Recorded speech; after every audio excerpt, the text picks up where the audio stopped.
Leamons! Welcome back to another video of mine. So, I've done ranking videos for Animal Jam's animals, pets, and dens. In this video, I'm going to rank the minigames on Animal Jam from 1 to 10, and just a reminder that this is my own opinion, so if you disagree with any of these rankings, then that's totally valid. I may have a different opinion or experience with a minigame than you do.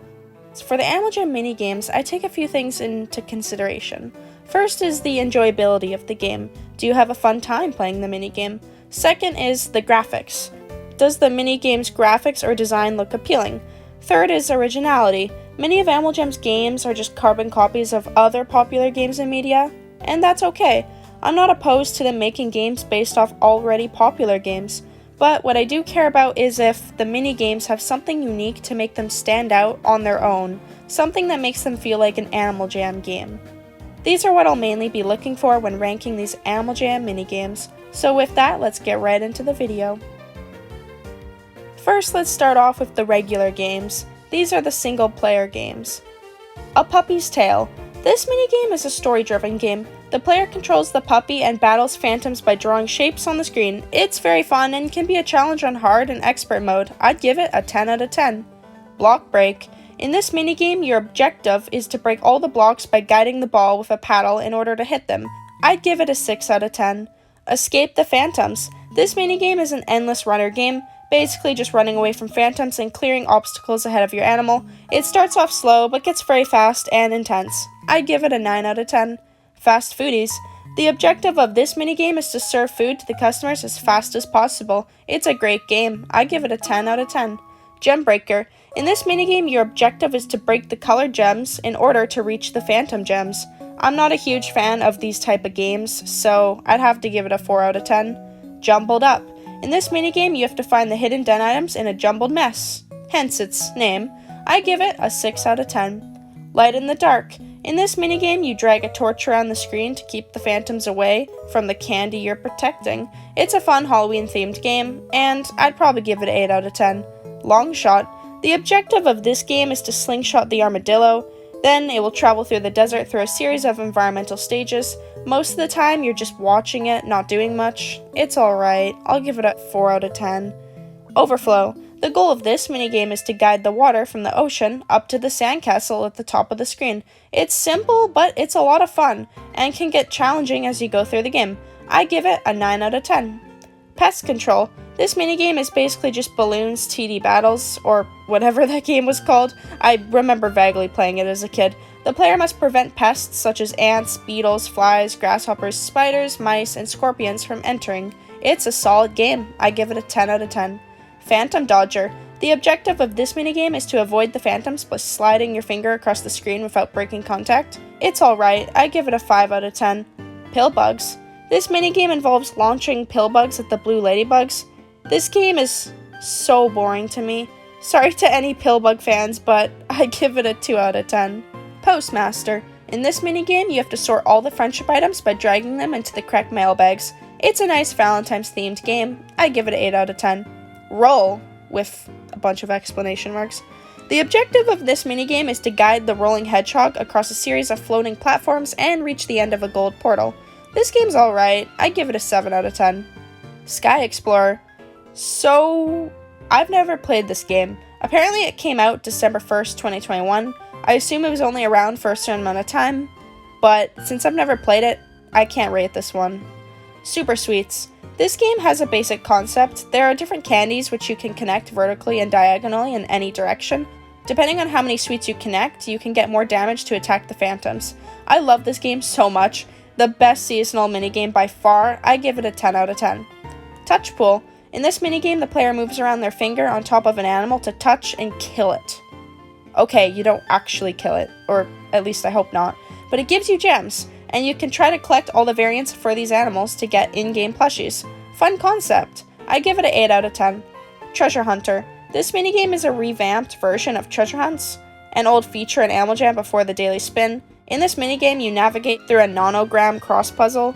Shout out to my brother who went straight to expert mode and got me a bunch of chests. I give it a 9 out of 10. Phantom Ball. This minigame is basically just skee ball.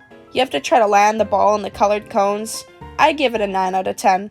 Carnival darts. In this minigame, the goal is to use darts to hit the golden phantoms and the letters on the balloons until you run out of darts. 10 out of 10. Next, we have the multiplayer games, which is the games with multiple people or multiple CPUs.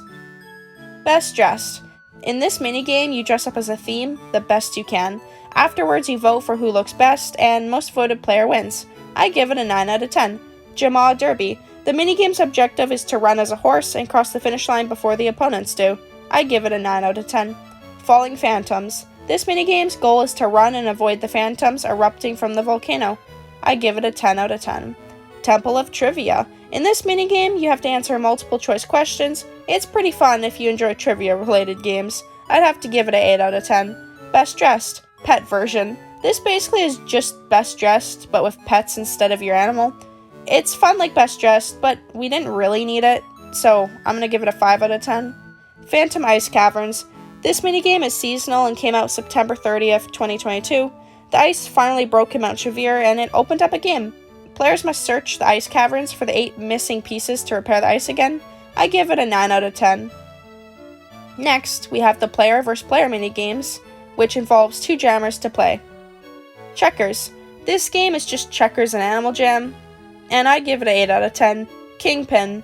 This game is just bowling and Animal Jam. I'd give it an 8 out of 10. Ladybug Lane. This game is just 4 in a row in Animal Jam. I give it a 6 out of 10. Marbles. In this game, you have to knock out the marbles of your given color out of the ring. I give it a 6 out of 10. Poppin'. In this game, the player has to pop more balloons than their opponent. They have to try to pop the balloons that are their given color and not their opponent's color. I give it a 7 out of 10. Super Cube. This game's objective is to match block sets in order to gain points. The player with more matches wins. It's a banger game. I give it a 10 out of 10. Scooped. In this game, you have to match the toppings to the ice cream cone shown in the picture. First person to finish all their ice creams wins. I give it a 10 out of 10. Trivia. Similar to the other trivia game, in this one you have to answer the 5 questions given. Whoever gets more right wins the game. I give it an 8 out of 10. Buddy Derby. This is the same as Jamaa Derby, but you're only competing one other person. But one cool thing about this version is there's 3 different areas you can choose to run in, such as this phantom area. So just for that, I give it a 10 out of 10. Beachside Blitz. The objective of this game is to avoid the phantoms and not get pushed into the water. I give it a 9 out of 10. Stack Attack. In this game, your goal is to stack more cake pieces than your opponent, and you have to try to keep the cake pieces as centered as possible, as the gameplay is rated by height, accuracy, and gems collected. I love this game, and I'd have to give it a 10 out of 10. Log Jammer. This game's objective is to chomp more logs off than the opponent before the time runs out. It's fun. I give it a 10 out of 10. Lastly, we have the Others category, which I've decided is the games that don't fit into any of these categories, because they technically aren't games, but not including them would feel wrong. Anyways, Hot Cocoa Machine. This game allows you to customize your own cup of hot cocoa. I give it a 5 out of 10. Smoothie Machine. This game allows you to customize your own smoothie. You actually do kind of play a game, since you have to move the cup around to the flavor smoothie you want. For that reason, I'll give it a 7 out of 10. Cotton Candy Machine. This game allows you to customize your own cotton candy. I give it a 5 out of 10. The Claw. The objective of this game is to try to win plushies from the claw machine. It costs 5 gems to play, and it's not a winner every time, it's random odds. I give it a 7 out of 10. The Super Claw. This is the same thing as the Claw, but you have a chance to win rare plushies. The only way to play this game is if you have the den item for the Super Claw, or if you use a Super Claw machine in somebody else's den. I give it an 8 out of 10. Painting. This game is just painting and drawing things in Animal Jam. A lot of people use this to create artwork of their Animal Jam's looks, or create fan art for things within the game. I created a limited edition Leamon artwork just for this video. Now, I must wait for the approval. I give this game a 10 out of 10. Master Blocks. In this game, you can create den items by using blocks. Again, many people use this to create art for their Animal Jam looks, or fan art for things outside of Animal Jam. I give it a 10 out of 10. Master Tracks. This game allows you to create music for your in-game Animal Jam dens. You can use different keyboard notes, instruments, and more to make den music. It's super cool, and you can only imagine the stuff people come up with. One of the tracks I own is Pallet Town from Pokemon, made by Anichu, and I absolutely love it. Anyway, I give this game a 10 out of 10. And that's all of the games in Animal Jam Mobile. or at least I think. If I missed any, please leave a comment. There was a lot more than I thought, since I sort of forgot about all the player versus player games going into this video, and also the fact that there's carnival games. Those aren't even listed in the Animal Jam fandom. Also, some of the games aren't even really games, like the Masterpiece game where you just draw. Same with the Master Block and Master Track for that matter. And the Cocoa Machine is literally just making hot chocolate. As cute and cozy as that game is, it's not really a game. Some of these games are quite old too, and they don't fit the current graphics or style of Animal Jam, which can be strange. Definitely was weird going over all the minigames and seeing the different levels of detail and graphics put into them. Anyway, what do you guys think about my rankings for these minigames? Do you agree or do you disagree? Let me know in the comment section down below. Thanks for watching all the way through. This was a long video for me to make, but I just love creating these rank videos.